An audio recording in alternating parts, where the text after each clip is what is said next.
Жегендей болдым. Түркияның Истанбул қаласында жегендей болдым деп аталатын мешіт бар. Сөз жоқ. Атауының өзі-ақ мешіттің тарихын білуге құштарлығыңды арттырып, қызығушылығыңды оятады.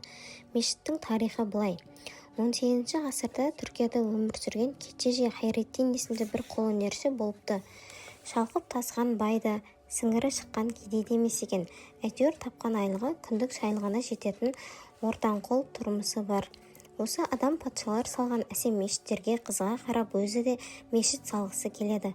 Бірақ ақшасы жетпейді. Сөйтіп ақша жинай бастайды. Жинағанда да қалай дейсіз ғой.